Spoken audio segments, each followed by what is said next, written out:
We're back live here on the beat. I'm Curtis Wright. 750 across southeastern North Carolina.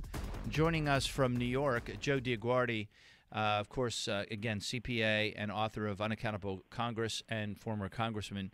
And Joe, I want to say one more time, thank you so much joining us each week. I know you're traveling a lot more and doing a lot more. And then there's the second thank you, as always, for all that you keep doing to fight for America. And I mean that sincerely. I mean, you know, you should be putting your feet up and, I don't know, going on a trip somewhere rather than out doing all this hard work. And you're doing a lot of hard work. I know you keep me up to date on your speaking engagements. Sure. You've been down in Washington and getting your proposal and your resolution in front of all these congressmen and other legislators. And I appreciate all that you're doing.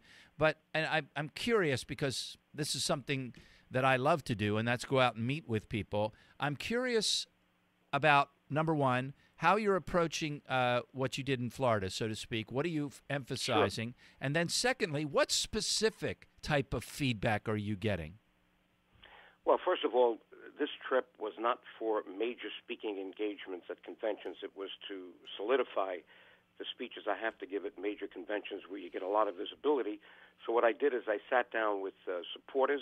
I sat down with a few focus groups, business people, particular some CPAs that all agree that something has to be done. But when you talk to them and you talk about budget gimmicks, they ask, well, you know, give us an example of a budget gimmick. People get confused. Even professionals ask the question, you know, give me one that I could understand. And I said, all right, let me give you one. We just had two wars, right? They were deficit financed. Now we're talking about drawing down the spending on the wars that are set to wind down anyway, but they were deficit financed in the first place. This is not savings. And yet, if you go to Washington, they're considering this drawdown as savings. Hey, the wars have ended. We know that they're ending anyway, and we deficit financed them.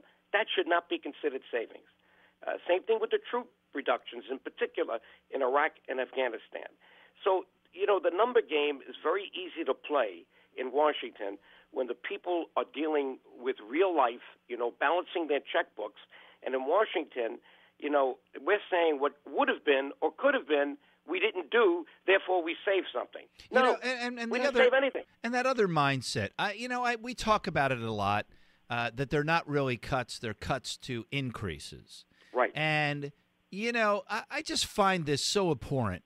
I do, what's going on. I mean, this week we see a president spending millions of dollars more, lavish dinners, his wife's got a dress, and, you know, it's all giggles and smiles. But the bottom line is, it's on the other side of the street, where here's a country that's bankrupt, has to borrow to turn its lights on, yet people are getting raises again, and more, and their benefits are protected. You know, out in the private sector, Joe, you know this, that over the last, I don't know how many years now, at least the last 12, more and more companies have had to go to their employees and tell them, I'm sorry, you're going to have to contribute more to your benefits package.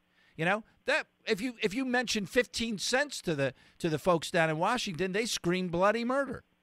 And build in salary increases and increases in budgets. And I mean, they don't even acknowledge that we're broke.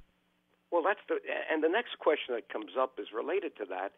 It's, well, why do we hear that there's these unfunded obligations that add up to something like, you know, some people say 60 trillion, some people say 80. There's somebody else running around saying it could be as much as 200 trillion. I look at the numbers that came out on the last statement, September 30th, 2013. We're waiting for the one that's coming out now.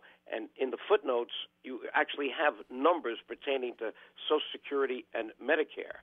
And those two numbers alone add up to 45 trillion. That doesn't count things like Medicaid and the substantial or massive expansion of Medicaid with Obamacare. It doesn't count, you know, other things that are health care benefits and whatnot that we play the shell game with as well. So we've got these things that we promise people, but yet the accounting system doesn't record promises. It only records what we expect to pay out in cash. That's a question that comes up often, and they say, well, why is that, the way it's done in Washington, when we understand that if you were a publicly traded company and you had auditors, you couldn't do that.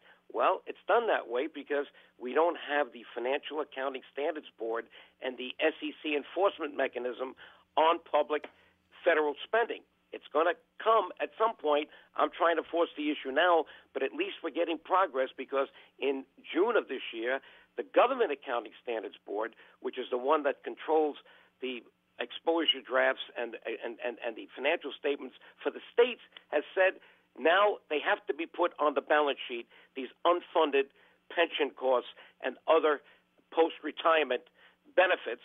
Otherwise, you're not going to be considered to have a clean audit, and that's exactly now what the rating services want to see because they're concerned, having seen what happened to Detroit and having seen now the massive debt that 50 states have accumulated off the books.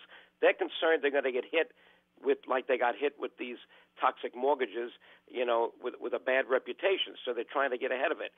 We are in a situation where we need to disclose. You're not going to solve this overnight. This is built up now over many years.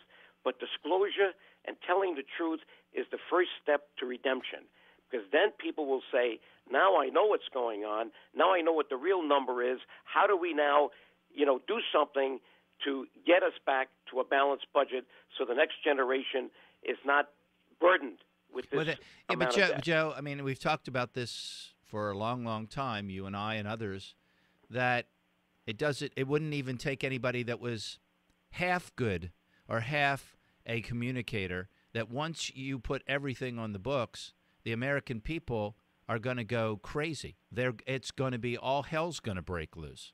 And they're not going to be looking about R's and D's. They're going to be looking for people's heads.